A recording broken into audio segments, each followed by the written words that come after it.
Asia cup T20 के मुकाबले में पाकिस्तान ने रिवायती हरीफ भारत को 5 विकेटों से शिकस्त दे दी। सनसनीखेज मुकाबले के बाद पाकिस्तान ने जीत भारत के जबड़ों से निकाल ली।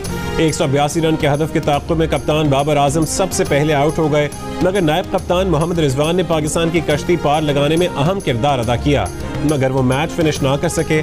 मोहम्मद नवाज, आसिफ अली और खुशदिल शाह ने पाकिस्तान की जीत में हिस्सा डाला। विनिंग शॉट लगाने के लिए इफ्तिखार अहमद को मैदान में आना पड़ा।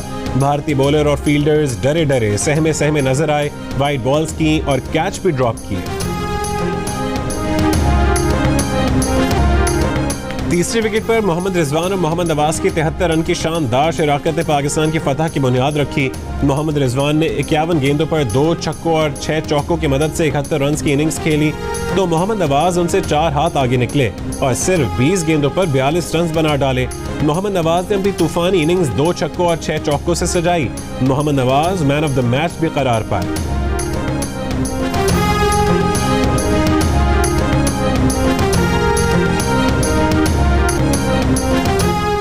मोहम्मद रिजवान के विकेट हासिल करके भारत मैच में वापस आया। मतलूबा रन रेट भी बढ़ने लगा, मगर फिर आसिफ अली का कैच ड्रॉप कर दिया गया और आसिफ अली एक फलक बोझ छक्के से पाकिस्तान को मैच में वापस ले आए। खुशदिल शाह ने भी अहम मौके पर एक शानदार चौका लगाकर दिल खुश किया। आखिरी ओवर में आसिफ अली ने चौका लगाकर पाकिस्तान को फतह के किनारे पर लगा दिया, मगर फिर आउट हो गए।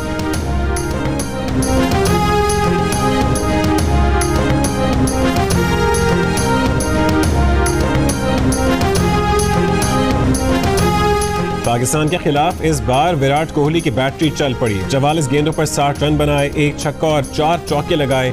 KL राहुल और रोहित शर्मा ने 28 रन बनाए। पाकिस्तान की तरफ से मोहम्मद नवाज की किफायती बॉलिंग, बाकी सब बॉलर्स की थोड़ी या बहुत पिटाई हुई। शादाब खान ने 2 विकेटें ली।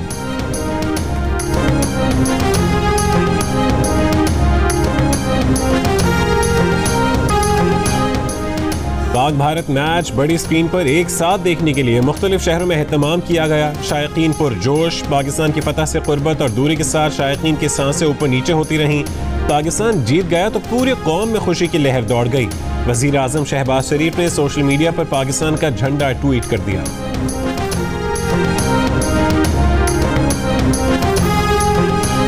क्या पानी सर से गुजर गया? मंशर झील में कट लगाने के बावजूद पानी की सतह कम होने के बजाय मजीद बढ़ने लगी।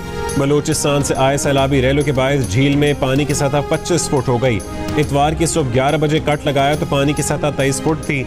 सूरत हाल देखकर मंशर झील के मजीद 2 मकामात पर कट लगाने का फैसला। RD 55 और RD 80 पर कट लगाए जाएंगे। कट लगाने से सहवन की बड़ी आबादी मुतासर होने का खदशा है। इससे पहले सुबह सहवन शहर बचाने के लिए यूसुफ बाग के मकाम पर कट लगाया गया था। पानी की सतह बढ़ने से पहले 5 UCs के सैकड़ों देहात खतरे में थे, अब उससे भी ज्यादा आबादी खतरे की जद में आ गई। शगाफ से निकलने वाला पानी करमपुर और इंडस लिंक के दरमियान से दरियाए सिंध में दाखिल होगा। वजीर आला सिंध मुराद अली शाह कहते हैं कि कोशिश है कि भान, सईदाबाद और सहवन शहर को बचाएं। वजीर आला ने सहवन और मंशर का फजाई जायजा भी लिया।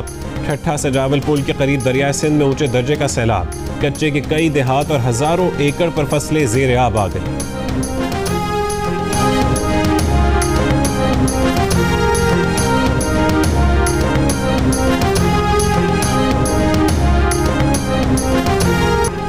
दादू की इमदादी कैंप में मुकीम सैलाब मुतासरीन फट पड़े। खवातीन के पास वॉशरूम तक की बुनियादी ज़रूरत मौजूद नहीं। कैंपों में मौजूद एक बच्ची रो पड़ी, कहती है कि उनके घर डूब गए, सब कुछ डूब गया, लेकिन उनकी कोई मदद नहीं की गई। मिटियारी में 6 लाख क्यूसेक का रैला गुजर रहा है। बेघर होने वालों की बड़ी तादाद दरियाए सिंध के किनारे पनाह लेने पर मजबूर। सईदाबाद में भी सैकड़ों देहात डूब गए। मकामी आबादी मेहरान हाईवे पर मुंतकिल हो गई। कपास की फसल डूब गई, लोगों के ज्यादातर मवेशी बह गए, जो बचे हैं वो बीमार हो गए। मुसलसल बारिशों के बाद तबाहाल सिंध के शहर को DG में बस्तियां उजड़ गईं। लोग बेघर हो गए। अवाम हुकूमती इमदाद के मुंतज़िर।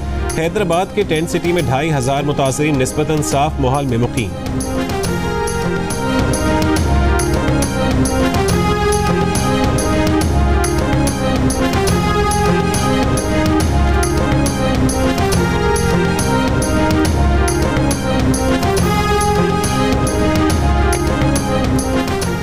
वज़ीर आज़म शहबाज शरीफ का सैलाब से मुतासरा बलोचिस्तान का दौरा, पिंजरा पुल पर सैलाब मुतासरीन की दाद रसी की।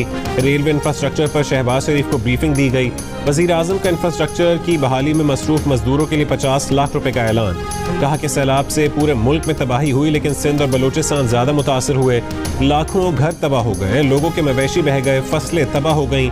इंफ्रास्ट्रक्चर की बहाली का काम तेजी से जारी है। सबको मिलकर इस चैलेंज का मुकाबला करना है।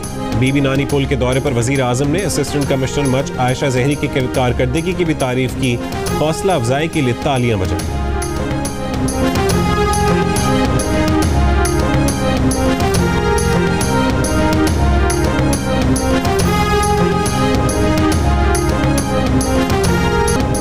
इमरान खान ने कहा है कि IMF के मुताबिक मुल्क में बुरे मुआशी हालात की वजह हुकूमती करप्शन है। ये हुकूमत कमजोर तरीन हुकूमत है। 4 महीने में इस इम्पोर्टेड हुकूमत ने मुल्क का बेड़ा गर्क करके रख दिया है। महंगाई आसमान पर और मईशत जमीन पर आ गई है। जिन लोगों ने साजिश करके इन चोरों को हमारे ऊपर मुसल्लत किया, आज कौम उनसे जवाब मांग रही है। कौम के साथ गद्दारी करने वालों से कौम जवाब मांग रही है। फैसलाबाद में जलसे से खिताब में कहा कि मौजूदा हुकूमत सिर्फ अपने करप्शन केसेस बंद कराने के लिए इक़्तिदार में आई है। मुल्क में सियासी इस्तेहकाम सिर्फ इलेक्शन से आएगा। ये इलेक्शन से इसलिए भाग रहे हैं कि ये नवंबर में अपनी मर्जी का आर्मी चीफ लगाना चाहते हैं।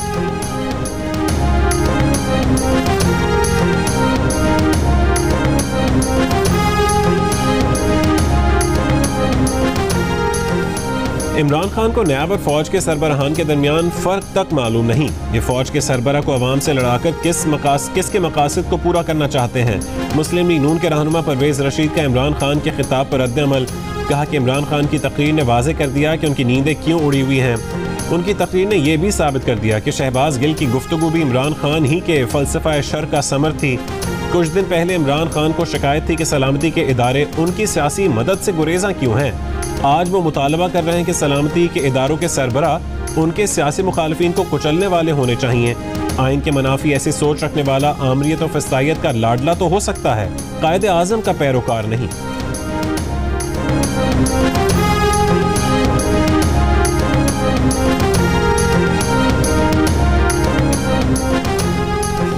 कराची में डेंगू बुखार और वबाई अमराज इख्तियार करने लगा। अस्पताल मरीजों से भर गए। सिंध ब्लड ट्रांसफ्यूजन अथॉरिटी ने लोगों से खून देने की हंगामी अपील कर दी।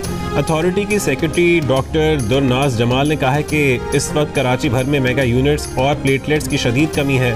शहर के ब्लड बैंक्स में मेगा और सिंगल प्लेटलेट्स यूनिट्स मौजूद नहीं। सेहतमंद शहरी और डोनर करीब तरीन अस्पताल या ब्लड बैंक में खून का अतिया दें। सिंध इन्फेक्शन अस्पताल के मेडिकल सुपरिटेंडेंट के मुताबिक कराची के मुख्तलिफ अस्पतालों में डेंगू वार्ड्स का हाउसफुल चल रहा है।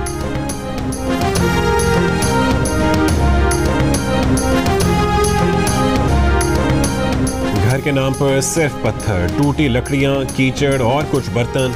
बलूचिस्तान के इलाके मुस्लिम बाग में बारिश के आखिरी स्पेल ने रही सही उम्मीद भी छीन ली। जमीन पर पड़ी दरारें हौलनाक मंजर पेश करने लगी। इलाका खंडरात में बदल गया। कहाँ से जिंदगी दोबारा शुरू करें, रकम कहाँ से लाएं। मुतासरीन बेबसी की तस्वीर बन गए। कहते हैं कि सर्दी करीब है, घरों का यही हाल रहा तो गुजारा कैसे होगा। उधर नसीराबाद, जाफराबाद और सोहबतपुर के इलाकों में पानी अब भी मौजूद। जाफराबाद के मरकजी सेम नाले में लगने वाला शगाफ पुर न किया जा सका। हुकूमती इमदाद और सेहत की सहूलियात न मिलने से इंसानी अलमिया जन्म लेने लगा। मुतासरा इलाकों में साफ पानी की कमी और जल्दी अमराज में इजाफा। हजारों खानदान हुकूमती इमदाद के मुंतज़िर।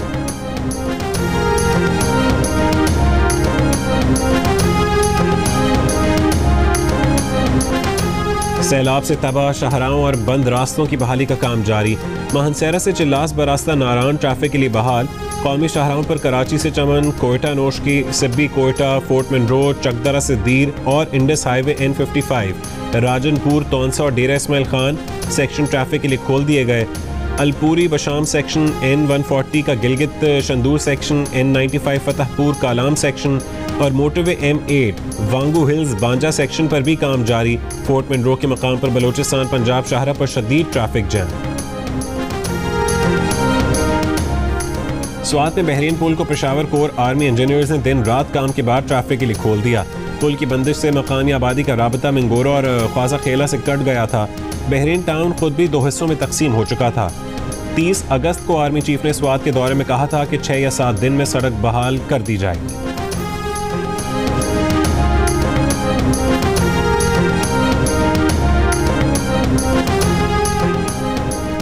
वज़ीर आला पंजाब परवेज़ इलाही ने कहा है कि PDM का सैलाब पर सियासत करना काबिल मज़म्मत है। दुखी इंसानियत की खिदमत नहीं कर सकते तो उनके ज़ख्मों पर नमक भी ना छिड़कें।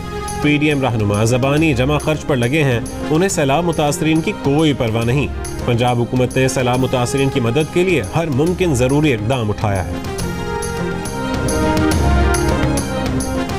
वज़ीर इत्तलात सिंध शर्जील मेमन का कहना है कि RD 14 पर कट लगाने से सेहवन की 5 UCs वाहिड, बोबक, अराजी, जाफराबाद और चन्ना मुतासिर होंगी। 1.25 लाख अफराद को नकल मकानी करना पड़ेगी। UCs बाजारा, जनगारा पहले ही मुतासिर हैं। निजी शोबे से राशन लेने का फैसला किया है।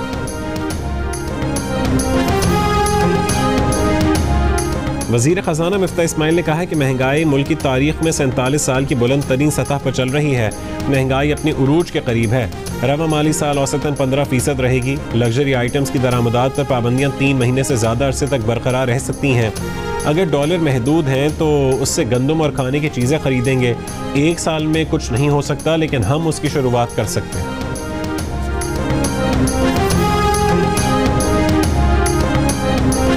बरतानिया से चोरीशुदा कार कराची से बरामद होने की तहकीकात में नई पेशरफ्त। ज़राए के मुताबिक कीमती गाड़ी PTI के दौरे हुकूमत में वजारत ख़ारजा की मंजूरी से मशरक़ी यूरोप के मुल्क के एक सफ़ीर ने मंगवाई।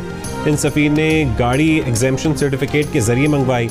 उन्हें उनके मुल्क ने वापस बुला लिया। नए सफ़ीर ने गाड़ी की मिल्कियत से इनकार कर दिया और गाड़ी को डीरजिस्टर्ड करने की दरख्वास्त दी, जिसके बाद वजारत ख़ारजा ने कस्टम्स हुक्काम को गाड़ी बरामद करने का ख़त लिखा। कस्टम्स हुक्काम ने हफ्ते के रोज़ डिफेंस कराची के घर से गाड़ी बरामद करके 2 अफराद को गिरफ्तार किया था। गाड़ी की रजिस्ट्रेशन करने वालों को शामिल तफ्तीश करने का फैसला। कार की कीमत का अंदाज़ा तकरीबन 6 करोड़ रुपए है।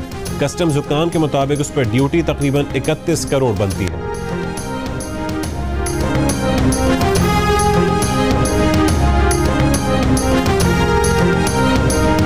शहबाज शरीफ से पाकिस्तान में मुत्तहदा अरब अमारात के नाज़िम उल उमूर की लाहौर में मुलाकात। शहबाज शरीफ ने सैलाब मुतासरीन की इमदाद के लिए $50 मिलियन की इमदादी सामान भेजने पर अरब अमारात की हुकूमत का शुक्रिया अदा किया। कहा कि मुत्तहदा अरब अमारात हर आफत की घड़ी में पाकिस्तान के साथ खड़ा रहा है। शहबाज शरीफ से आगा खान के साहबजादे शहजादा रहीम आगा खान ने टेलीफोन पर गुफ्तगू की और इस्माइली इमामत की जानिब से सैलाब ज़दगान के लिए $10 मिलियन की इमदाद देने का ऐलान किया। वज़ीर आज़म ने पाकिस्तान में सेहत, तालीम और देही तरक्की के लिए आगा खान डेवलपमेंट नेटवर्क की मदद को सराहा।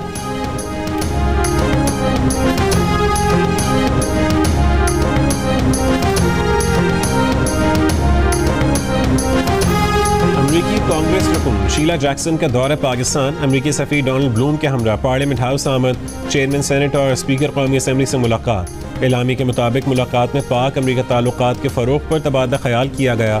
चेयरमैन सेनेट सादिक संजरानी ने कहा है कि पाकिस्तान अमरीका से दीरीना ताल्लुकात को कदर की निगाह से देखता है। पाक अमरीका तामीरी रवाबित खित्ते में अमन तरक्की को फ़रोग़ देंगे। शीला जैक्सन ने सैलाब से मुतासर इलाकों का फ़ज़ाई जायज़ा भी लिया।